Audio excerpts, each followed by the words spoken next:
Hi, it's Marina J. I want you to believe in yourself like you never have before.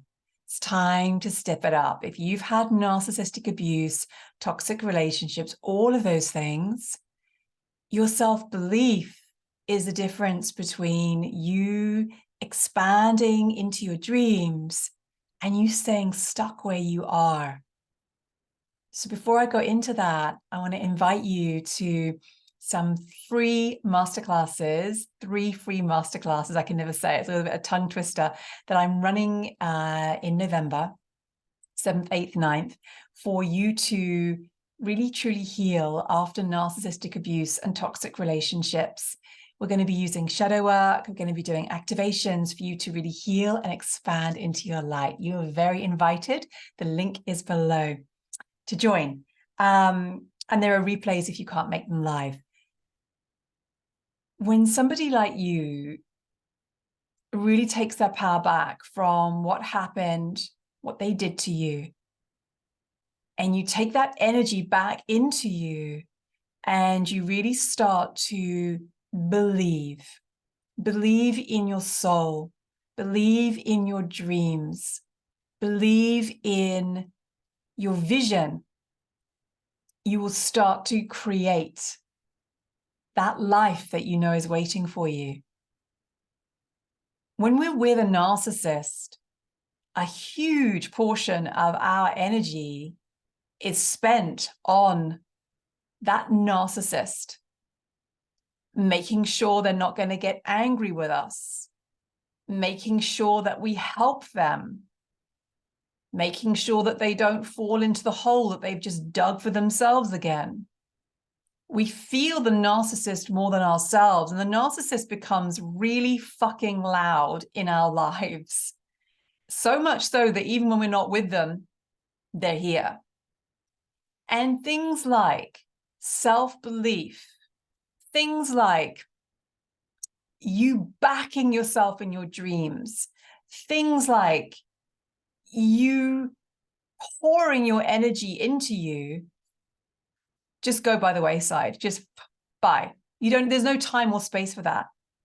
So for someone like you, genuinely taking your energy back and cultivating self-belief is huge, particularly if you have been really wounded by your parents, because I always think parents are the first people in our lives that can imbue a sense of self-belief in ourselves. And if you had, one or both of them were narcissistic, you'll find that your self-belief would have really gotten smashed, because you end up believing what they say more than what you're feeling, right? You end up believing how they perceive you much more than how you perceive yourself, all of those things. And, when we look at what self-belief is, self-belief, in my view, is you believing yourself and your vision before there is outside proof that it's going to work,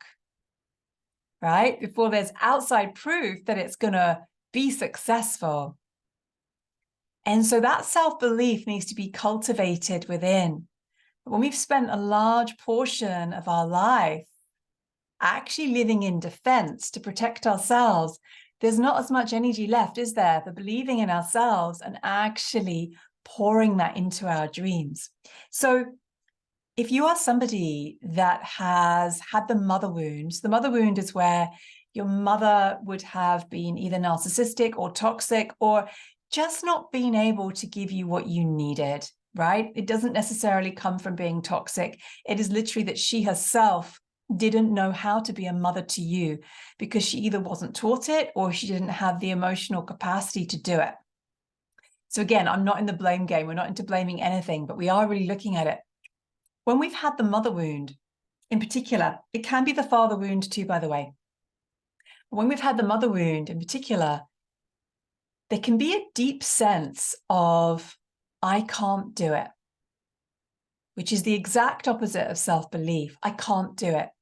I won't be able to do it. And this might be hidden deep down in you. You may come across as confident, adept, competent, the sort of person that people come to when they've got a problem or when they need help because you're very reliable. And that can be that sort of outward shell that we needed to be. Maybe you parented your own parents, so you needed to be this person.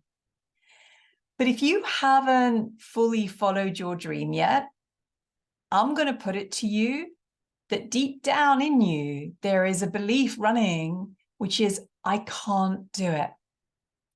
And that belief means you give your power away. You give your power away to people who you think can do it. So that might be somebody you look up to on social media. That might be your counselor, psychologist, coach, somebody you watch where you're like, well, if only they could help me, then I'd be fine. If only they could help me heal, I'd all be sorted.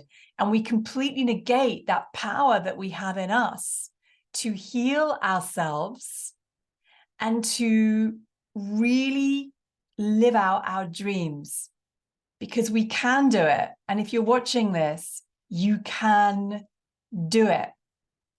Can you take your power back from where you've put it? Can you take your power back from everybody and really start to put that power back in? You know what? I got through the hardest time in my life with those narcissists. And if I can do that under great duress, I can do anything. Because you know what? You fucking can. You absolutely can. And it's just you believing that you can. Believing that you can. Looking back at that time and going, well, I did it then. And I did it then. That was the hardest time in my life. Now am I willing to grow that and go, well, I can do it now. I can do it now. Because if I had the power back then to do it, it's the same power. It's probably grown even more. And I don't even know what I'm capable of if I haven't even tried. So that self-belief is really powerful in you. And it's not to say that you don't get support along the way and you do it on your own. It's not to say that you don't get support from someone that can help you heal. It's not to say that you don't get support from a self-help book. It's not to say that you don't get support from your friends, your partner, your neighbor, whoever it is. It's not saying that you have to do it on your own. What it's saying is you take your power back. It's very different getting help and being in your power than giving your power away to the person that's helping you. You will come out with a very different result. You will come out with a very, very different result. So are you willing to believe in you, your vision? I want to hear below in the comments, right? Because I want, as you type it out, I want you to really feel it, where there will be things that you haven't done yet, and they will be requiring self-belief in you. And that self-belief is you knowing, trusting that knowing that it's going to work. And so taking the action before you've even got any outside proof at all.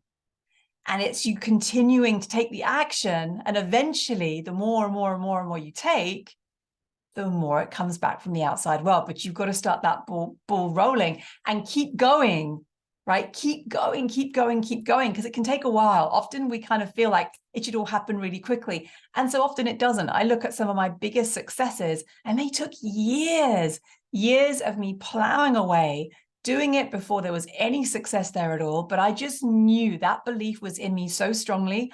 I just knew, and I kept listening to that and I kept trusting that. It's very important for you after narcissistic abuse to rebuild yourself. There are so many things that get smashed down, and self-belief is one of them. And so my question to you is, are you willing to no longer believe what the narcissist said about you, what they thought about you, and may still be thinking about you, most probably, and how they regard you? And are you willing to believe in your innocence, in your purity, in your talent, in your cleverness, in your pure heart that you want to help people? Are you willing to believe in your light? And are you willing to take action on that?